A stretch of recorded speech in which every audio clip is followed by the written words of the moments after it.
इस वक्त जिला अधिकारी कार्यालय के सामने मौजूद है। ये भवन, ये बिल्डिंग कलेक्ट्रेट बलिया का है।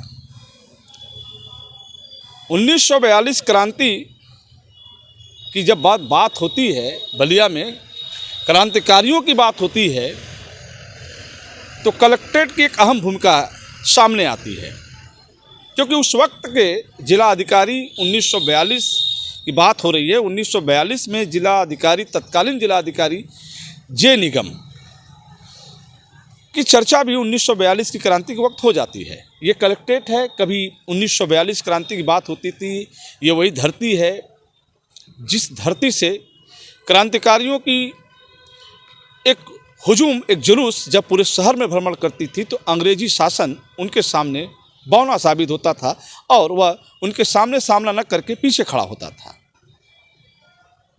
तो 1942 क्रांति के नाम से बागियों की धरती से नहीं, बगावत की धरती बलिया पूरे देश में जाना जाता है, क्योंकि वही धरती है जिस धरती ने देश को प्रधानमंत्री के रूप में चंद्रशेखर को दिया। ये वही धरती है बलिया के सम्मान और देश के सम्मान के लिए लोकनायक जयप्रकाश नारायण भी आंदोलन की राह पे चले गए। जेपी की धरती, चंद्रशेखर की धरती, आचार्य हजारी परशुराम चतुर्वेदी की बात करें, साहित्य जगत के परशुराम चतुर्वेदी से ले आचार्य हजारी प्रसाद द्विवेदी की बात करें, क्रांतियों की बात करें, क्रांति की बात करें, बगावत की बात करें, तो क्रांतिकारियों की जहां बात आती है तो उसमें 1857 के नायक साहित्य मंगल पांडे भी इसी धरती के हैं। 1942 की बात आती है तो शेरे बलिया चित्तू पांडे इसी की धरती, इसी बलिया की धरती से हैं।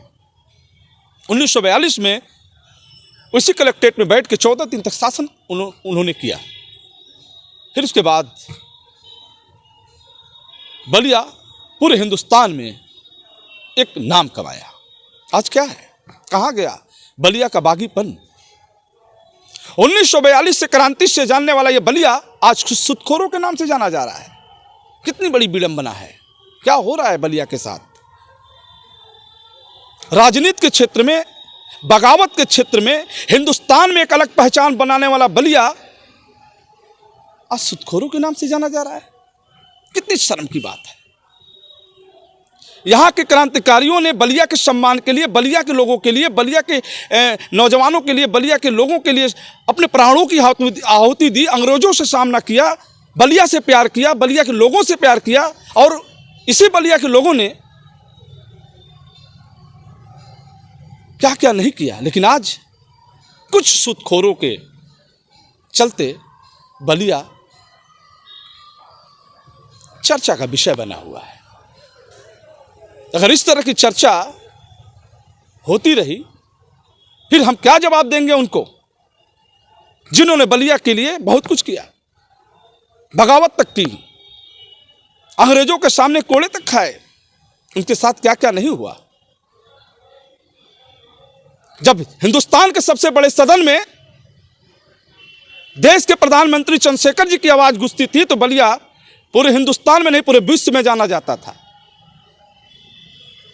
बलिया के लोकप्रिय सांसद चंद्रशेखर के नाम से बलिया जाना जाता था। जब भी माफियाओं की नजर बलिया पे पड़ी, जब नाम आया तो चंद्रशेखर जी के नाम से माफिया तक कांपते थे। कोई गुंडा टैक्स यहां नहीं लिया जाता था। लेकिन आज न जाने क्या हो गया। बलिया के लोग ही बलिया को, मैं आगे कुछ नहीं कहूंगा, फिर आपसे मिलूंगा। तब तक इतना ही। जुड़े रहें बलिया आजकल से। मैं रोशन जायसवाल। नमस्कार।